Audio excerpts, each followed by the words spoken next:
í Öryrkja TV í dag, Öryrkjaráðið TV í dag. Við ætlum að tala við hana Steinunni Önnu bara hana og síðan svolítið heimsmálin í leiðinni. Velkomin Steinunn. Takk. Værirðu til í að segja okkur svolítið frá þér, Steinunn? Já, ég 22 ára. Ég var ættleidd frá Indlandi þegar ég var 8 mánaða og hef búið hérna alla tíð. Ég stefni á að fara í guðfræðina í háskólanum innan við eftir ár og ég er menntaður jógakennari og starfa sem jógakennari á hjúkrunarheimilinu Sunnuhlíð í Kópavogi. Já. Og þú var það ekki rétt hjá mér með CP? Jú, mikið rétt. Já. Bara svona svo við höfum svolítið bakgrándið á því líka. Já. Ástæðan fyrir að við erum að tala við þig náttúrulega, ég veit að þú hefur verið í viðtalum út af öðrum hlutum líka, sem var mjög gaman að heyra frá þig líka eitthvað. En við ákváðum að reyna að tala við ykkur sem að tengdi sig við baráttuna sem að gerast núna í Bandaríkjunum og hefði kannski eitthvað það að segja og langaði til að tjá sig. Já, það athyglisvert. Já. Hvernig liggur þetta fyrir þér? Ég búin að sjálf vera að læra rosalega mikið. Ég sjálf einhvern veginn búin að blokkerast í íslensku samfélagi. Þú veist hversu mikill rasismin Jú, ég hef orðið fyrir mikið af rasisma, en að lesa sum komment á netinu bara ótrúlegt, sko. Ertu að meina þá frá Íslendingum eða utanfrá? Bara utanfrá, alls staðar. Já. Svo, já, bara svona ljótu viðurnefni og bara svartir eiga þá bara að gera betur og leggja meira á sig og fatta samt ekki að vandamálið þessi forréttindi hvítra. Já, rosalega margir sem alveg blindir fyrir því að við erum alveg blind fyrir því hvað að þangað til við lendum í því. Ég meina, þetta eins og ég hélt að það væri rosalega fínt aðgengi á Íslandi þangað til ég lendi í hjólastól, sko. Þannig að maður svona algjörlega fyrir utan það, en auðvitað finnst mér skylda okkar að vera lítið að kynna okkur málin. En frá þér séð, hvað heldur að starti þessu þarna úti eða hvernig sérðu það sem hefur verið að gerast? Þetta náttúrulega bara rosalegt og mér finnst svolítið skrítið að þetta sé að fara núna af stað tengt George Floyd þegar þetta hefur gerst svo oft áður. Ég veit ekki, átta mig ekki alveg á hver íkveikjan var þarna, sko. Sumir hafa sagt að hluti af kveikjunni sé sá að þegar COVID kemur upp þá kemur það svo augljóslega fram hvað svartir eru viðkvæmari heilsulega séð og þeir hafi kannski það hafi verið eitthvað sem ýtti svolítið undir þetta líka. Já, þetta líka bara svo mikil geðshræring, sko. Já. Þú veist, þegar að hvíti maðurinn þarf allt í einu að fara að glíma við eitthvað sem hann getur ekki slitið sig frá, þú veist, fyrir það að vera white privilege, þá náttúrulega bara sjokkarast allt. Við erum alveg vön því að þurfa ekki að hugsa út hver við erum í hvíta pakkanum. Ég þarf alveg að pæla í þessum fötluðum manneskju og ýmislegt annað hver ég og allt það, en já, ég man eftir því hvernig ég upplifði í fyrsta skipti svona alvöru svona mun á mér og annarri mannesku í svona, og það var vinkona mín sem var nýkomin úr því að vera í neyslu og var svolítið að svona koma sér saman í lífinu, leit ennþá svolítið svona skringilega út og við lentum í því að við vorum eltar í gegnum heila búð út af því hvernig hún leit út og þá áttaði ég mig í fyrsta skipti ég hef aldrei séð svona gerast og þegar ég kynntist vinkonu minna hennar Sönnu þá sagði hún mér fullt af hlutum sem ég áttaði mig ekkert á að var að gerast á Íslandi þótt ég áttaði mig náttúrulega á því að innflytjandamál og annað alveg að sýna hvað fólk greinilega, hvað stutt í þennan rasisma hjá okkur, sko. Já. Og svo skömmustu, og svo fólk bara þú getur ekki kallað mér rasista. það snýst ekki það, ef þú gerir eitthvað sem rasíst, að þá, hvort sem þú fattar því eða ekki, þá náttúrulega rasismi á bakvið það. Hvaða reynslu hefur þú lent í á Íslandi sem þú myndir kannski vilja tjá? Þetta aðalega svona atvik kannski úr leikskóla sem að bögga mig hvað mest núna, og skóla og grunnskóla og svona, en það eru voða fáir dagar sem að ég lendi ekki í einhverju. Já. Þú veist, þetta með að einhver fari hinum með við götuna til að mæta mér ekki að því ég sé hættuleg og svoleiðis. Og ég til dæmis man eftir bara, þegar ég var krakki þá var ég á Laugaveginum að sníkja nammi bara eins og öll önnur íslensk börn. Og það eru einhverjar 2 íslenskar stelpur þar að labba á undan mér og önnur hvíslar svona að henni, við skulum ekki nálægt þessari, hún gæti verið hættuleg. Og síðan hlaupa þær í burtu. Og fyrir mig svona saklausan krakka sem var ekki með neitt annan ásetning en að hafa bara geggja gaman, þú veist, í High School Musical búningum mínu, þetta voru svo sárt, þetta lagðist á sálinni mér. Og svo erum við annað atvik sem að gerðist í 1. bekk í grunnskóla, það var strákur með mér í bekk og í hverjum einustu frímínútum undantekningarlaust, þá réðist hann á mig, tók mig í jörðina, lamdi mig og kallaði mig pönnuköku. Þú veist. Kallaði þig hvað? Pönnuköku. Já, ok. Já, hvaða hugsun að baki það afsaki, ég bara, þetta ekki. Já, þú veist, ég skildi alveg, þetta rosalega grunnt, en pönnuköka sem sagt út af húðlitnum mínum. Já, ok, þannig að þú væri svo brún eins og vel bökuð pönnukaka þá, eða? Já, en þú veist, ég meina, börn eru börn. Já, en börn eru líka alveg upp af öðrum og það einmitt svo held ég það sem líka málið að börn eru börn, jú, en við vitum það alveg að ég hef alveg hitt börn sem hafa sagt hluti og ég veit að það ekki eitthvað sem poppaði upp hjá þeim sem einstaklingum heldur kemur einmitt úr uppeldi og umhverfi og þarna til dæmis nefnir þú hluti sem mér finnst bara alveg, ég alveg að því að ég er út í horni einhvers staðar og hef ekki séð þetta, hvernig einhver geti séð þig sem hættulega manneskju, ég átta mig ekki alveg á því að því við erum nú ekki beint með einhvers konar gettokriminalisma hérna á Íslandi, svo ég viti til, sem að myndi vera einhvers konar, ég skil ekki alveg hvaðan þetta kemur, mér finnst þetta mjög áhugavert, sko. Já. En nú ert þú líka fötluð, ef ég man rétt í hjólastól, er það ekki? Nei. Nei, þú ert ekki í hjólastól? Nei. En ertu með sjáanlega fötlun? Sko, það sjá það flestir þegar ég er búin að segja þeim að ég sé með fötlun, en enginn svona bara, að því bara, jú, þú veist, börn, þau spyrja, af hverju gengur þú svona? Já, þannig að fólk kannski, eins og ein vinkona mín nú sem er með CP, hún sagði, fólk gerir einhvern veginn alltaf bara ráð fyrir ég hafi, þú veist, tognað í gær eða eitthvað svoleiðis og hugsaði ekkert lengur en það. Já. Hvernig finnst þér ég er svolítið áhuga á þessu með ósýnilegu fötlunina. Upplifirðu að þú erfitt með að fá stuðning og aðstoð að því að það gert ráð fyrir að þú sért í lagi? Já, mér finnst vantar rosalega skilning þar. Já. Þetta einmitt bara, þú veist, nei, þú þarft enga undantekningu af því að þú getur gengið. Þú veist, ég get alveg gengið, en þú veist, þú ert manneskjan sem að segja þetta ekki inn í mínum líkama og gerir sér enga grein fyrir hversu mikið ég finn fyrir henni persónlega. Já, einmitt af því að þótt þú geti gengið þá það fórn af orku og tíma og verkjum sem þú ert að fara að setja upp, tengt því. Já, og líka náttúrulega bara, þú veist, eins og maður gerir þegar maður að kynnast fólki, maður býr til þessa grímu og ein gríman mín að reyna að labba venjulega til að vera venjuleg. Til að fá að vera menn. Já. Já, ég einmitt sko, í akkurat öfugri stöðu að ég oft þarf að útskýra fyrir fólki, ég þarf í alvörunni hjálp og ég má vera í þessu hreyfihamlaða stæði og svo framvegis.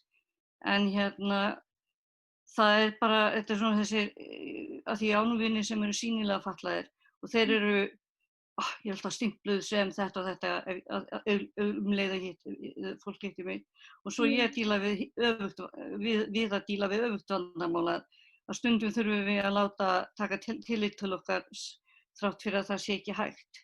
Ég þori því nefnilega ekki. Ég fer alltaf í, ef það er einhver sem þarf þetta meira en ég, en ég á samt alveg rétt á að sækja og fá svona stæðiskort og svoleiðis. Já. En ég einhvern veginn bara, ég nenni ekki að láta ráðast á mig alltaf þegar einhver sé mig í þessu stæða því hann heldur hann eigi rétt á að ráðast á mig. Já, ég hef reyndar sjaldan lent í því, en ég hef lent í augnatillautunum. En svo verður maður einmitt bara að vinna á sínum eigin fordómum að því að maður er með svona sjálfur með sko, ég man þegar ég byrjaði að vera í fatlaðarstæðinu þá fannst mér einhvern veginn ég þurfti að ýkja það þegar ég ýkja það að ég haltra smá þegar ég fór úr bílnum. Nú er ég hætti núna, en það, til að byrja með þá fannst mér það. En hefur fylgst mjög mikið með þessu sem er að gerast úti? Já, ég er búin að vera rosalega aktíf á Instagram og ég er alveg með svona 3 heilar svona stories ef einhver vill kíkja á það. Ég heiti Steinunn Anna Rata. Hvað heitir á Instagram? Ég heiti Steinunn Rata, R-A-D-H-A. Okay. Þannig að hérna fólk getur kíkt á því þar og séð þessar sögur sem að þú hefur fram að færa. Þetta hlýtur að vera svolítið erfitt að horfa upp á. Já, ertu að tala frá mér séð? Já. Já, þetta er, þú veist, þessi tími núna er búin að vera svona svolítið áfall fyrir mig og svolítið ég að feysa sjálfa mig og samþykkja að ég hafi orðið fyrir öllum þessum hlutum. Þegar ég er að tala reynslusögurnar, þá get ég ekki bætt þær niður og bara, mér verður líkamlega illt. Ég fæ hausverk og illt í hjarta og ég bara svona, ok, núna verð ég bara að takast á þetta. Ég get ekki lyft þess að vera bara einhvers staðar undir niðri lengur. Þér finnst þú með þínar sögur þá geta styrkt það sem er að gerast annar staðar? Já, og líka bara sýna að þetta gerist alveg hérna og við erum öll bara eitt á einni jarðkringlu og það er sama gangi alls staðar. Ég nefni það líka oft við fólk sko, þegar fólk heldur því fram að við séum ekki rasistar sko á Íslandi, að við erum náttúrulega mjög nýlega farin að vera með fólk sem er ekki hérna bara hvítabláauða með músabrúna hárið hérna á Íslandi. Ég held að ég hafi fyrst hitt dökka stúlku á Laugaveginum. Það er nú eiginlega svolítið fyndið að þú sagðir að það var svona þegar þú varst að syngja. Það var á svoleiðis degi sem að ég hitti hóp af íslenskum stelpum og ein þeirra var hörundsdökk og hún var að tala við vinkonur sínar á bara, alveg upp á Íslandi, íslensku og ég held ég hafi verið svona kannski 17 ára, í fyrsta skipti sem þetta gerist. Og ég hérna man einmitt eftir því að hafa verið bara sem talar íslensku. Æ, þú veist, þetta er bara, svona erum við óþróuð.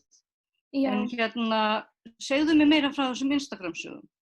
Já, ég var að segja þessar sögur sem að ég til dæmis nefndi áðan og svo er ég búin að vera að tala líka hvað kerfisbundinn rasismi og ég er búin að vera að tala af hverju við ættum ekki að nota orðið nigger og af hverju við ættum ekki að nota blackface og niðurlæginguna sem fylgir því og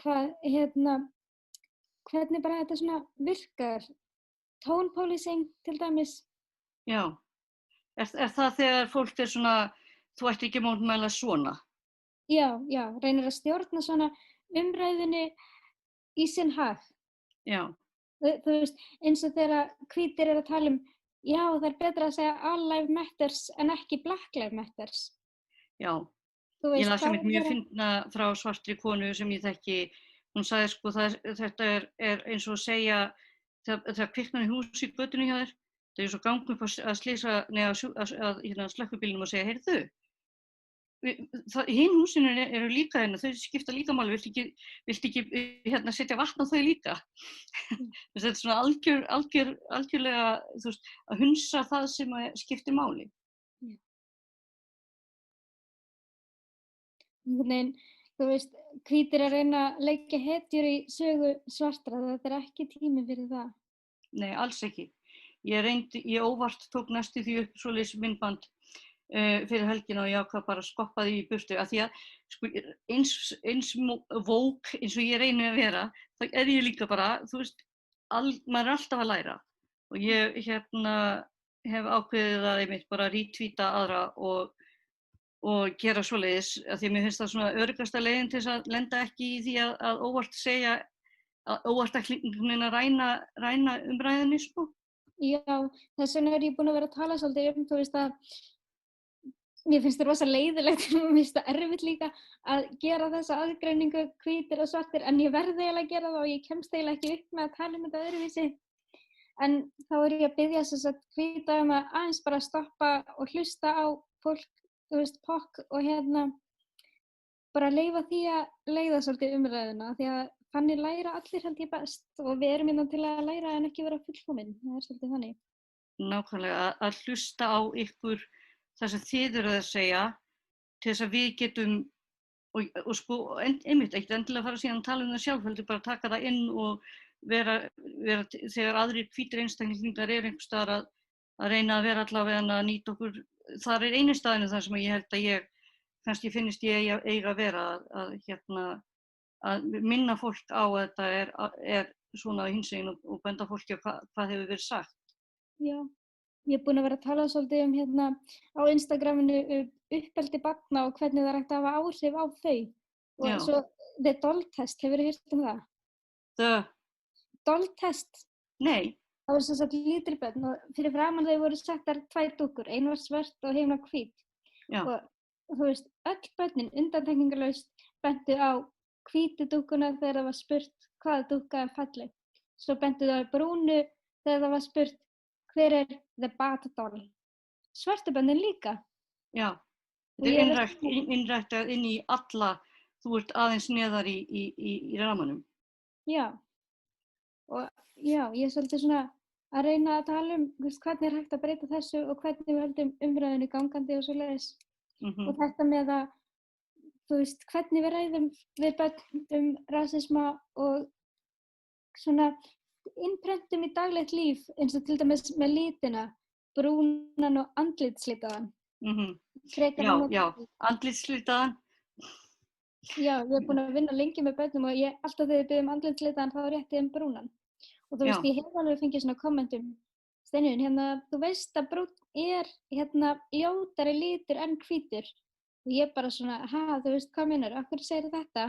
Og barnið bara, að því að mamma mín sagði það. Þannig að, þú veist, þegar yngri kynslóðin er með þessa fordóma, þá er einhver sem er á baku það, en annars er þetta eldra fólkið yfirleitt sem er með þessar bara skoðanir og hugmyndir sem eiga ekki rétt á sér.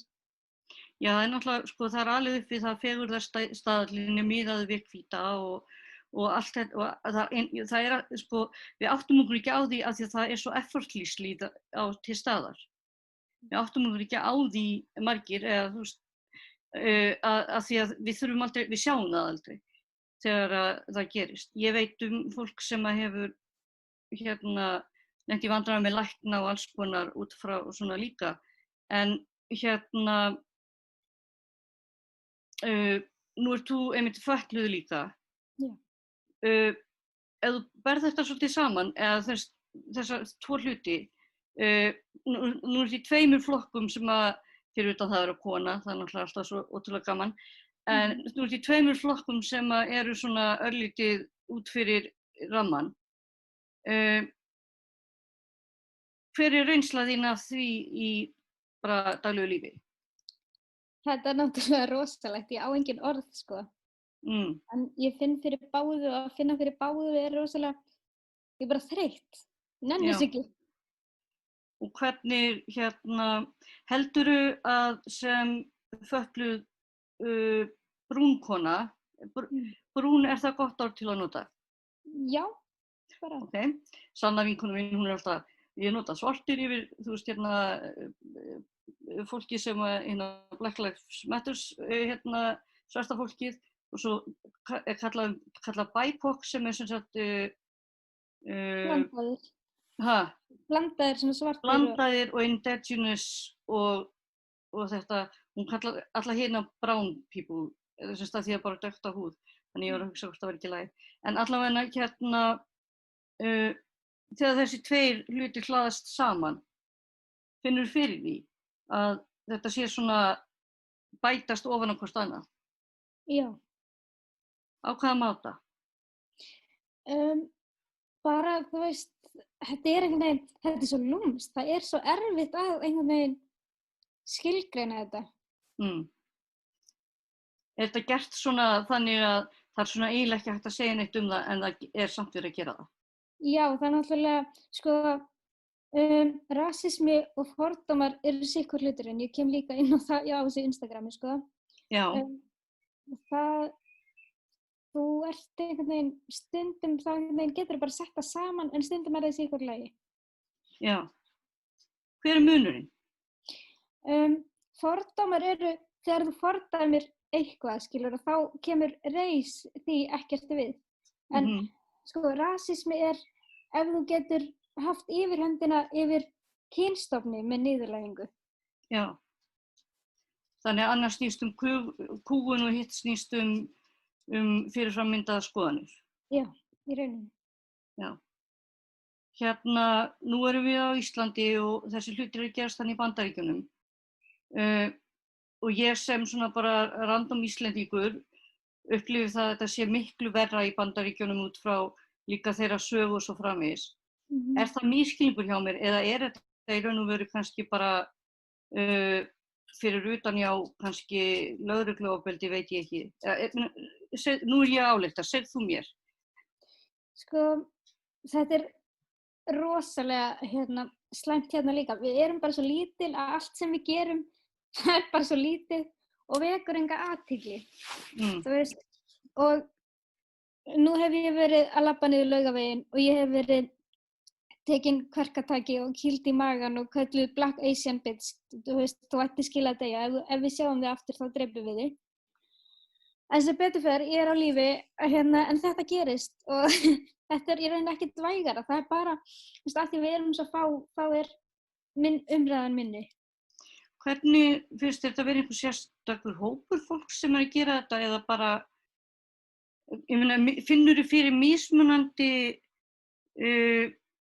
öryggi eða fordómaleveli á mismunandi stöðum eða mismunandi samfélagshópum? Sko, mér langar rosalega mikið að segja að hvítir karlmenn séu vestir. En samt þetta rosalega svona 50-50. Já. En þeir eru með meira líkamlegt ofbeldi karlmenni, sko. Já. Það sjokkar mér til dæmis rosalega að heyra það að þú hafi lent í sko svona rosalega hreinum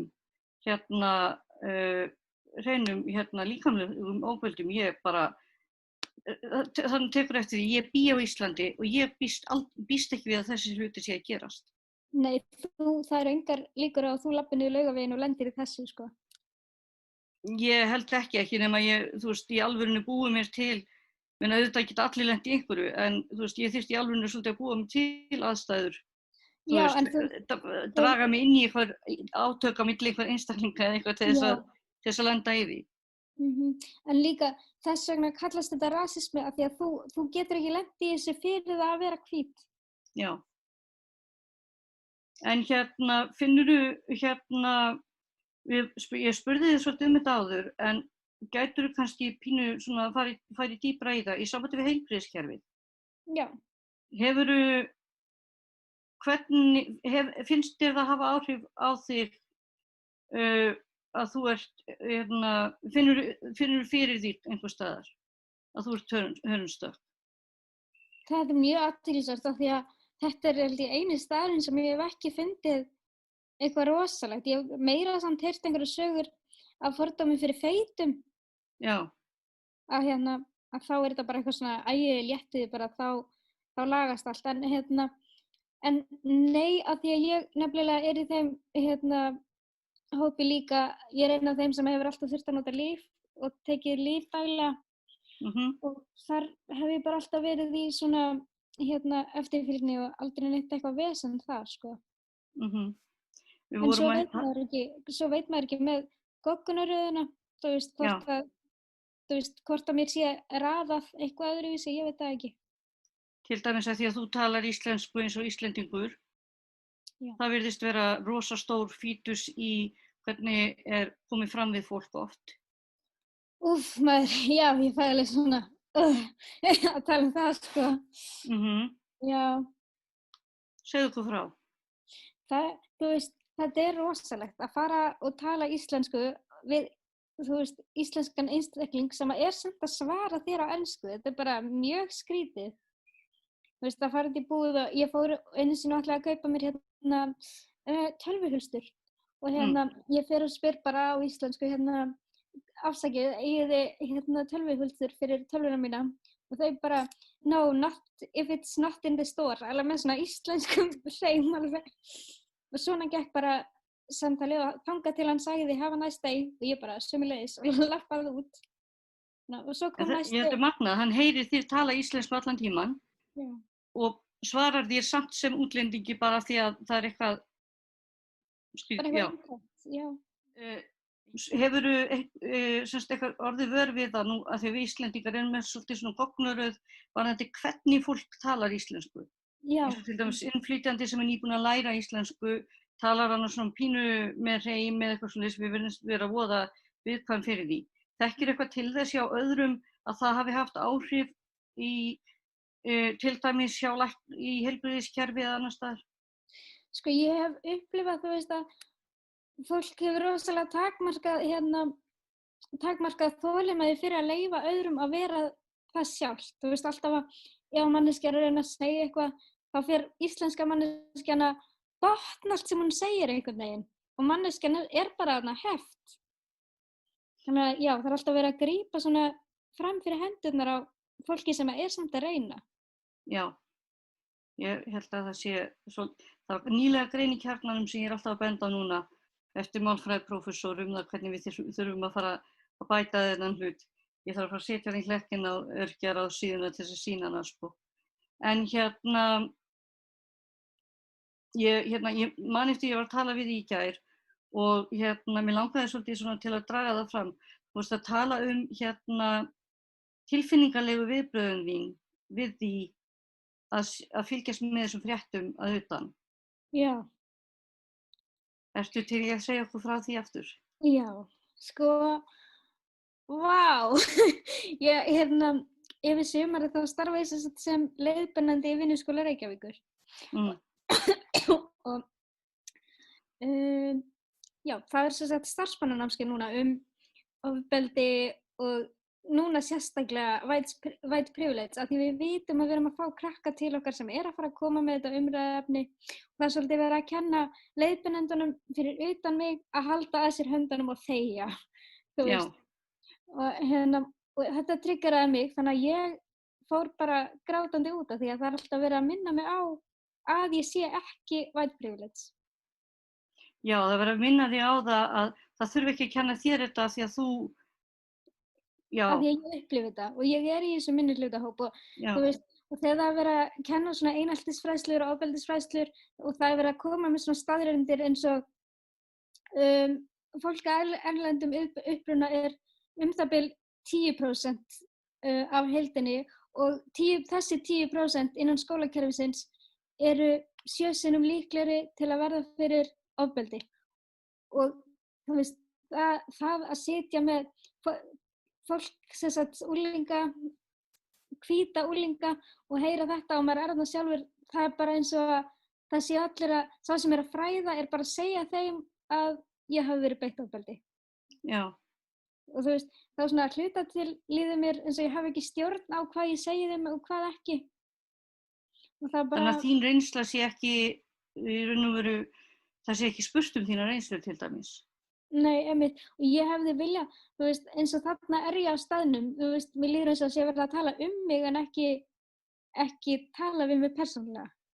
Þér hefðu kannski átt að fá þér inn í kennsluefni í staðan fyrir að tala eins og þú segir, bara þig. Já, og þú veist þetta, og ég fæ kvíða þegar þetta er svona kalla bara upp, bara svona óundirbúið, ég fekk alveg hjartslátt og bara kvíðakast fyrir framan alla. Og náttúrulega við að horfa á alla umfjöllunina úti líka, svona vist hjálparleysi. Já, hjálparleysi og ég lendi í þau, ég þori ekki út úr húsi af því að ég veit að ég gæti orðið fyrir þessu aftur, það er auðvitað mjög ólíklegt en ég meina það gæti gerst, það er þarna, ég er mjög meðvituð það.